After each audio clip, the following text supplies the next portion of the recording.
December 1965. In the rice fields of Quang Tin Province, a South Vietnamese battalion moves carefully through the valley. They believe they've caught the Viet Cong off guard.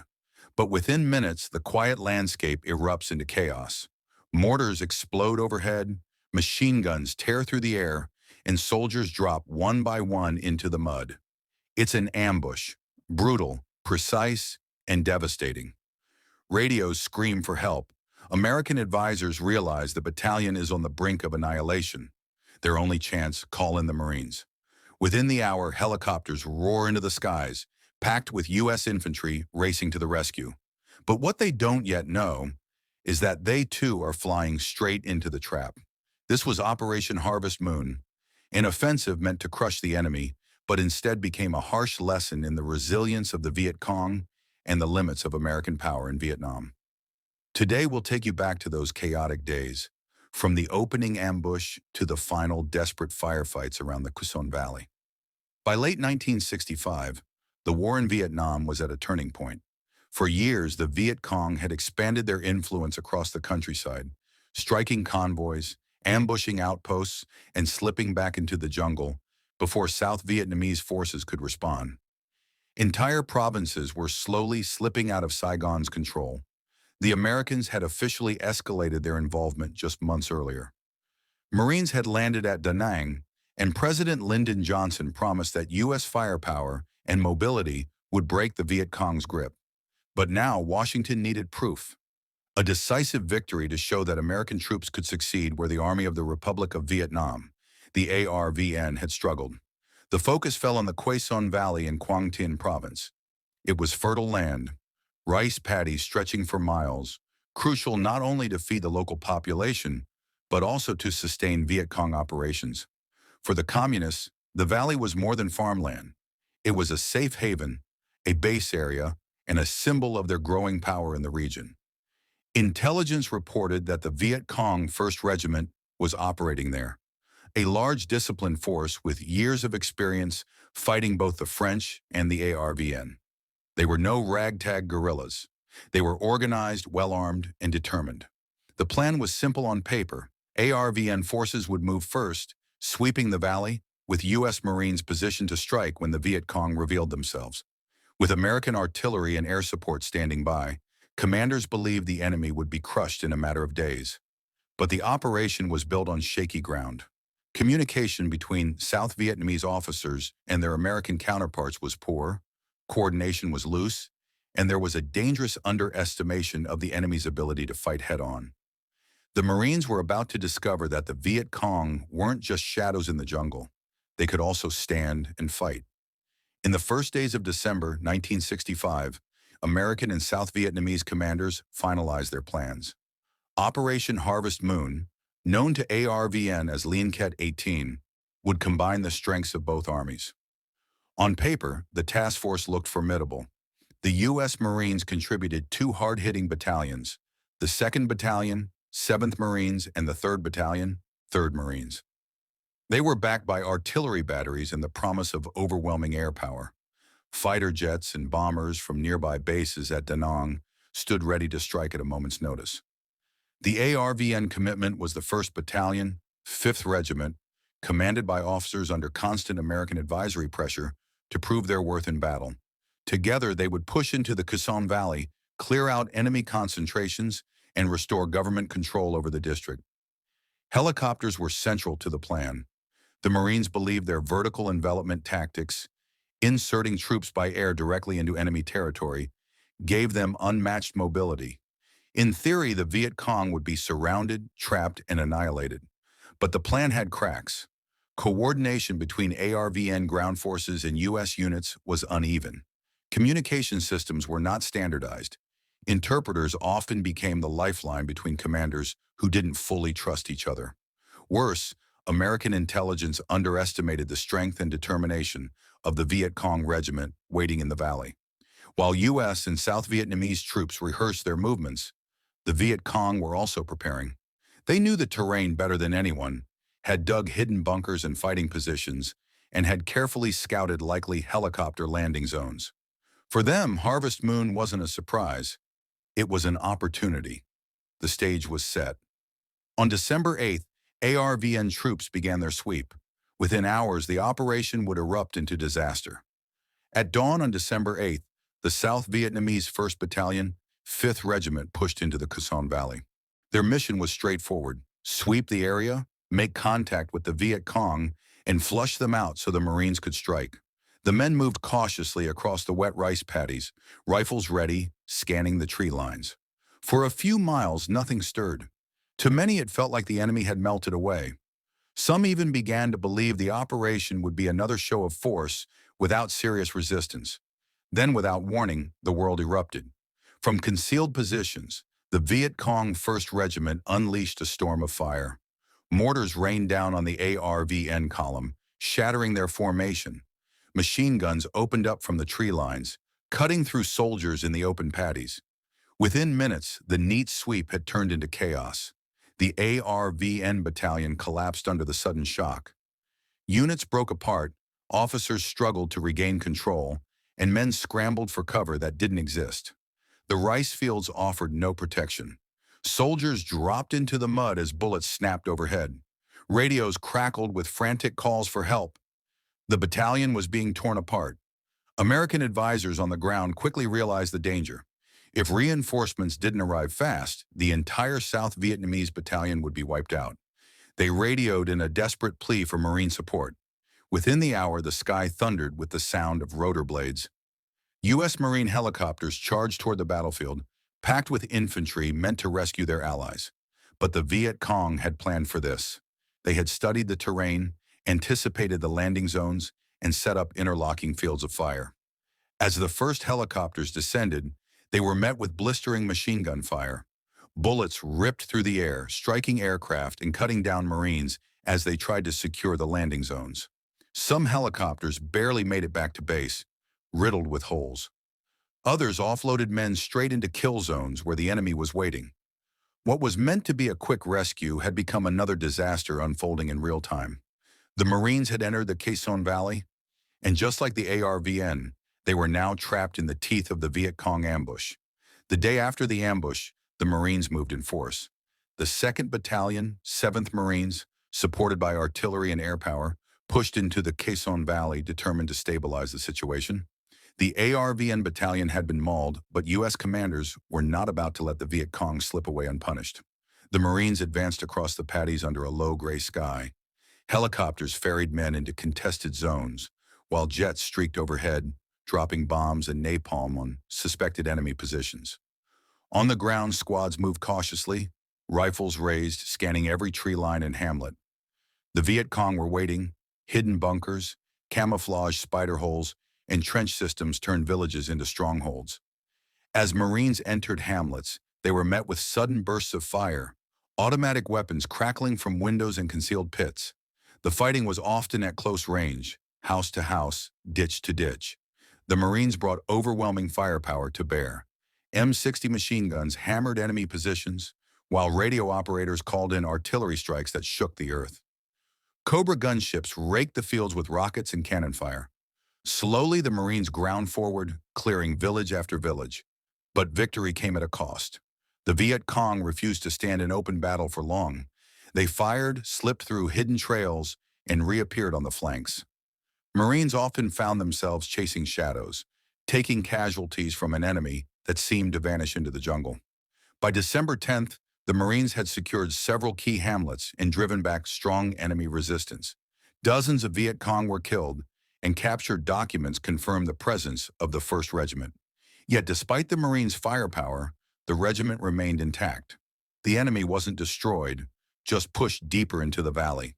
The U.S. had blunted the ambush and stabilized the operation, but they hadn't achieved the decisive blow they wanted. Instead, the battle for Quang was just beginning.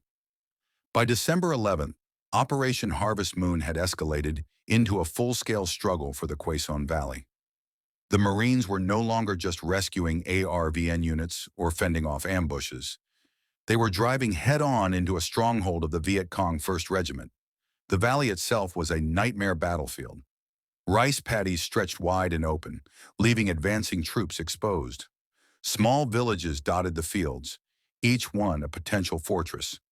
Beyond the paddies rose thick jungle and rolling hills, perfect cover for an enemy that knew every trail, every bend, and every cave. The Marines advanced with methodical precision. Columns moved across the paddies, supported by artillery and constant airstrikes. Navy and Marine aircraft dropped bombs and napalm on suspected Viet Cong hideouts, sending black smoke towering over the valley. Yet every time the Marines thought they had crushed resistance, the enemy reappeared from new directions. In one hamlet, Marines cleared a line of huts only to come under intense fire from bunkers hidden just beyond the tree line. Platoons were pinned down, calling in airstrikes almost on top of their own positions to survive. In another engagement, a squad was cut off in a ditch, trading fire at such close range that they could hear the enemy shouting orders. The Viet Cong fought with discipline. They refused to give up the valley easily. At times, they would vanish into the jungle, luring Marines deeper, only to strike again with mortars and machine guns when least expected. For every hill the Americans captured, another ambush seemed to wait. The Marines responded with sheer firepower. Artillery batteries fired relentlessly, chewing through the hillsides. Air support was so heavy that pilots joked about running out of targets. Still, the fight dragged on, a grinding contest of endurance.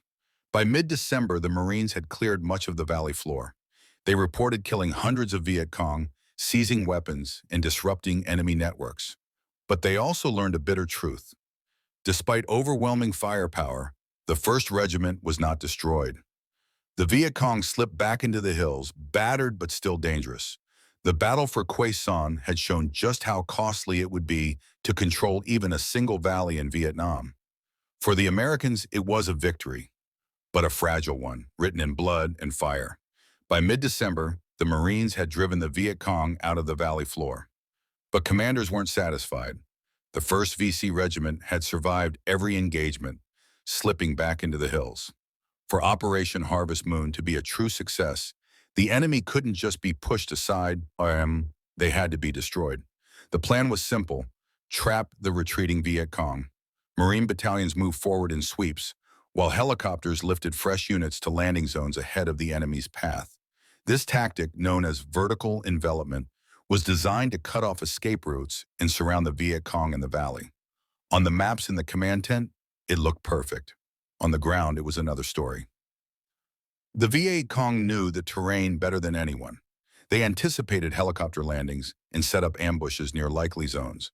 In one case, Marines disembarked from helicopters only to find the enemy already gone, their foxholes still warm, their cooking fires still smoking.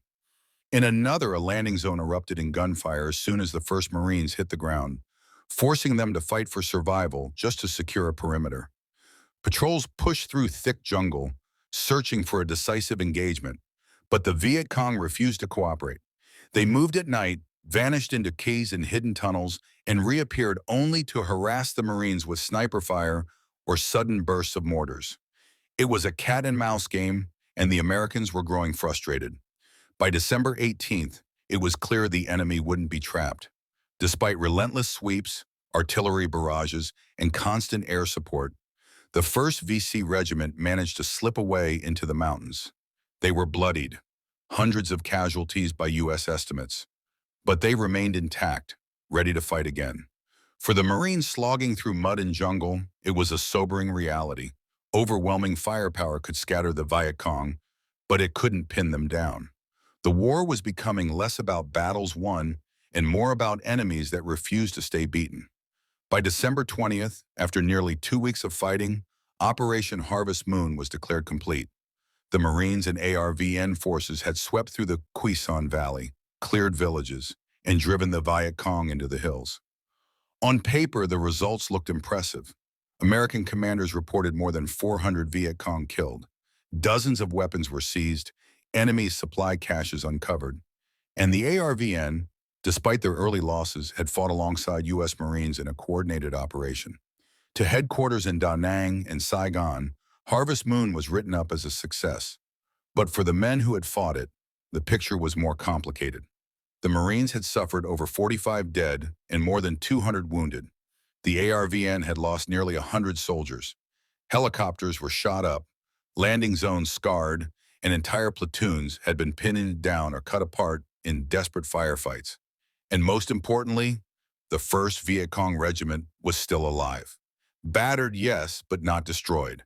Within weeks, they would begin reestablishing their positions in the valley, ready to challenge South Vietnamese and American forces all over again.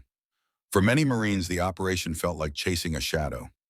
Villages were cleared one day, only for the enemy to reappear the next. Each battle ended with the same realization. The Viet Cong could not be trapped by firepower alone. When the official reports labeled Harvest Moon a victory, some called it hollow. The Marines had fought bravely, and they had punished the enemy, but the war in Vietnam was not about a single valley, a single regiment, or a single operation. It was about endurance, and the Viet Cong had once again proven that they would not break easily. When the smoke finally cleared over the Quang Son Valley, both sides had paid a heavy price. For the United States, Operation Harvest Moon cost 45 Marines killed and more than 200 wounded. These weren't faceless numbers. They were young men, many barely out of high school, caught in ambushes and firefights that proved far bloodier than expected. Entire squads had been pinned down, helicopter crews had risked everything to land under fire, and medics had dragged wounded comrades through mud and gunfire just to keep them alive. The Army of the Republic of Vietnam, ARVN, suffered even more. Nearly 90 men were killed, and their battalion had been mauled in the opening ambush. For many American advisors, it was a sobering reminder of just how fragile their South Vietnamese allies could be when left to fight alone. The Viet Cong losses were officially reported as devastating. U.S. commanders claimed more than 400 enemy fighters killed during the operation. Captured weapons, destroyed bunkers, and blood trails left behind all pointed to heavy casualties. But even as the numbers painted a picture of success, reality told a different story. The 1st VC Regiment had not been annihilated. It had survived. Its units had dispersed, melted into the jungle, and lived to fight another day. For the Americans, this raised troubling questions. If superior firepower, artillery, airstrikes, and coordinated sweeps couldn't destroy a single regiment, what would it take to truly pacify South Vietnam? Each victory seemed temporary, and each operation bled resources and lives. The balance sheet of Harvest Moon was clear. The Marines had fought with courage and inflicted serious losses. The ARVN had proven vulnerable, needing constant U.S. support. The Viet Cong had once again shown that survival itself was a form of victory. It was a costly lesson in a war that was only just beginning to escalate. Operation Harvest Moon was more than just a 2-week battle in a single valley. It was a glimpse into the larger war America had stepped into. The operation showed that U.S. Marines could fight with extraordinary courage, use overwhelming firepower, and drive the enemy from the battlefield. But it also revealed the limits of that power. Villages were cleared, ambushes were beaten back, and high body counts were reported. Yet the Viet Cong remained, returning as soon as the Marines pulled out. For commanders in Saigon and Washington, Harvest Moon looked like a success on paper. But for the men in the mud, it was a warning. This war would not be decided by quick offensives or flashy operations. The Viet Cong could absorb punishment, retreat when necessary, and still come back strong. It was the beginning of a pattern. American strategy focused on search and destroy missions, measured by body counts and temporary control of terrain. But the Viet Cong and their North Vietnamese allies measured success differently. Survival, endurance, and political influence over the countryside. Harvest Moon showed that while America could win battles, winning the war would be another matter entirely. As December 1965 came to an end, the Quang Son Valley lay scarred by bomb craters and burned villages. Marines returned to Da Nang, exhausted, carrying the memory of friends lost in ambushes and firefights that seemed to blur together in the mud. The ARVN licked its wounds, its weakness laid bare once again, and the Viet Cong melted back into the hills, bloodied but unbroken. Operation Harvest Moon had been meant as a decisive blow. Instead, it became a lesson that Vietnam was not a war of quick victories, but a grinding struggle against an enemy who refused to quit. For the men who fought there, the name Harvest Moon would forever recall the chaos of ambushes, the thunder of helicopters under fire, and the bitter realization that even overwhelming strength could not guarantee lasting success. And for history, it stands as an early chapter in a long war, a sign of the challenges that would haunt the United States for the next decade in Vietnam. Bravery on the ground, heavy firepower in the skies, and yet an enemy that refused to be broken. It was a reminder that in Vietnam, survival often mattered more than victory. If you found this story compelling and want to explore more forgotten battles and hidden chapters of the Vietnam War, stick with us.